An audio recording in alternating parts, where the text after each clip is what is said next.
Interior declares that suicidal terrorists killed themselves in the Rukn police station in the center of criminal security in Bab Salah, killing 5 citizens and wounding 5 others.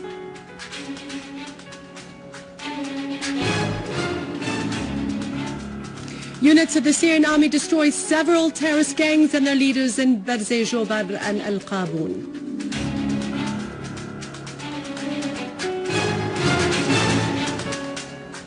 The People's Assembly approves the draft law of imposing imprisonment and heavy fines on anybody entering Syria illegally.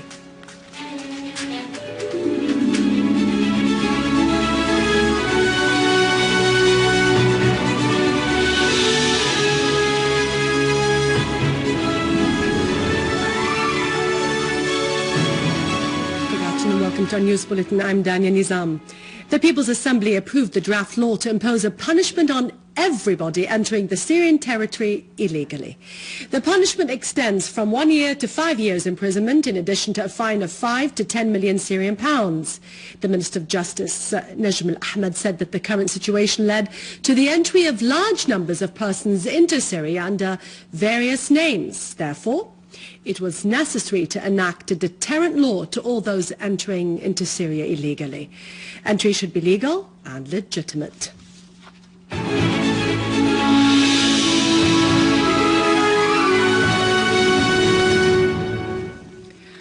A suicidal terrorist explosion behind the ovens of Ibn al-Amid in the area of Rukn in Damascus caused civilian casualties. The Ministry of Interior said in a statement this morning that shortly before 9 o'clock a.m., 3 suicidal terrorists killed themselves as they were trying to storm the building of a police station in Rukn.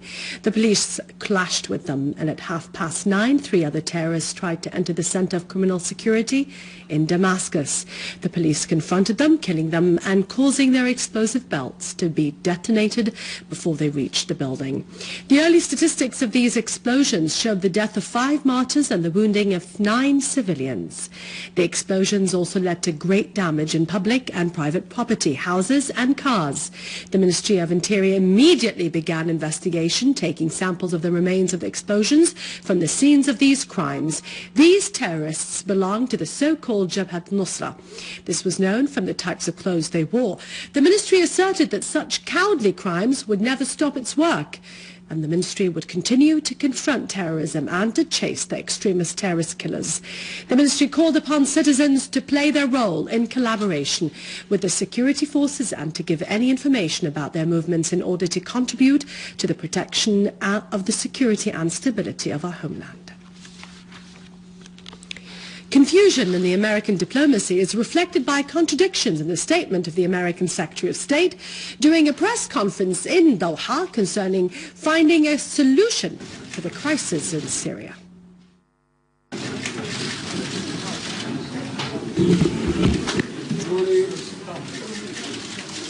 The scene exposes the state of confusion in the American diplomacy. This appeared in the contradictions of the statements of the American Secretary of State. On the one hand, he wants a peaceful solution that would spare the lives of his allies, who are similar to the terrorists that killed the American ambassador in Libya. American Secretary of State John Kerry considers necessary to supply the terrorists with weapons, although they represented America's security nightmare a decade ago. We have decided that we have no choice in order to try to get to this negotiation, but to provide greater assistance of one kind or another, each nation making its own decision as to what it is comfortable doing, but all of them committing to do more to be able to help the Syrian opposition. The victory of the Syrian army on the terrorists in al-Qusayr and the Aleppo countryside has caused America to think of a step to raise the morale of the defeated terrorists. However, the American step raised fear in the American Congress. Some of those members proposed a draft law that would prevent their administration from arming the terrorist cannibals. The American intention was denounced by President Putin. Al-Qusayr left yellow shadows of darkness on the face of Ibn Jassim. Aleppo is his last adventure before he quits politics as a result of his failure before the Syrians. The Syrian Arab Army units continued their operations of chasing the escaping terrorist groups and destroying the tools of their crimes. They destroyed a number of terrorist vehicles full of weapons and ammunition in Wadi al-Arqub in the Damascus countryside. In Al-Qaboon quarter, terrorist gangs sustained heavy losses. The dead terrorists included Usama Nashawati, Usama Ibbo and Ahmed Zuhair Ghannam, leader of one terrorist gang. In Jobar and its environs, the army stormed a number of terrorist hideouts, killing and wounding the hiding terrorists in the car garage. In the orchards of Barzeh, the army destroyed an important strategic position that was occupied by terrorist snipers. The terrorists took to their heels and demanded support from al-Qaboon gangs, which were also attacked by the heroes of the Syrian army. The dead terrorists in Barzeh included Bilal al-Hamwi, Omar al-Khashin, and two other terrorist leaders.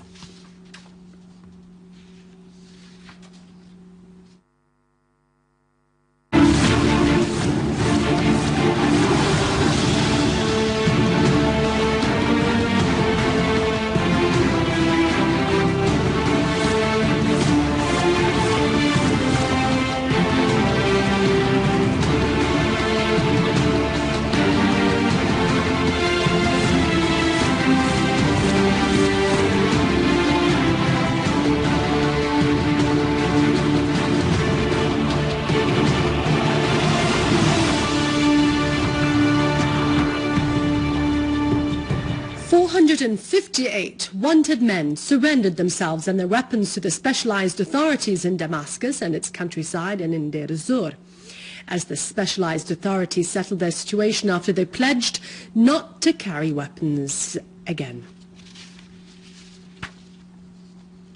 The American website of Counterpunch considered the victories of the Syrian army, particularly in Al-Qusayr, more than the American administration could bear. So it announced its intention to arm the terrorist gangs. The website added that Obama was losing public support in America because the American intervention in Syria could lead to results worse than what happened in Iraq. This would ignite a regional war without any positive results. The Iranian Foreign Minister Ali Akbar Salehi asserted that arming the mercenary terrorist gangs led to the continuation of the crisis and bloodshed in Syria. He stressed Iran's refusal of imposing any foreign diktat on the Syrian people. In a joint press conference with his Lebanese counterpart Adnan Mansour in Tehran, Salehi said that they agreed that the influential country should take the necessary steps to solve the crisis in Syria. He also said that the Syrian situation remained basic in this region. The Lebanese foreign minister asserted that sending arms to the Syrian opposition would never serve peace and dialogue. He expressed his hope to see peace in Syria as soon as possible. French investigators accused a French officer of helping his brother to infiltrate into Syria in order to fight with the armed terrorist gangs. French information sources said the officer was accused, with two others, of supporting terrorism. Those two were arrested because of their links with terrorist groups in Paris. The three defendants would face trial in a French court tomorrow. French mass media asserted that dozens of French citizens infiltrated into Syria during the past few months in order to join the terrorist groups, which commit crimes of murder, abduction and sabotage. The Minister of Social Affairs, Dr. Kinda Shamat, asserted that supporting the non-governmental organizations is important because these organizations are the major partners in the field of salvation and humanitarian work, particularly in Syria's current circumstances. During her inauguration of a training workshop collaborating with the UNHCR, she stressed the necessity of training civil societies and setting up plans for their work. She pointed out that the government was offering help and services to all areas in collaboration with international organizations and civil societies. She explained that the UN High Commission for Refugees remained committed to the principles of neutrality, transparency and respect for Syria's national sovereignty. She asserted that the High Salvation Committee continued to ensure the supply of assistance to all the harmed citizens in all areas, according to the reports of the subsidiary committees. Mr. Tariq al-Kurdi, chairman of the UN refugee missions in Syria, stressed the importance of the role of the workshop in synchronizing all efforts to reduce the suffering of the harmed families and to raise the capacities of the civil societies working in this field. In the final communique of the conference, which was held in the Blue Tower in Damascus, the Syrian Family Gathering underlined the importance of being open so that we could recognize others who haven't participated in the killing of the Syrian people. The gathering also emphasized the necessity of fighting extremism, which splits the country, and calls for rejecting the foreign intervention in Syria's internal affairs. It's over to our economic news with Vani after the break. For more details, you can visit our website on syriaonline.sy. God bless you, and always long live Syria.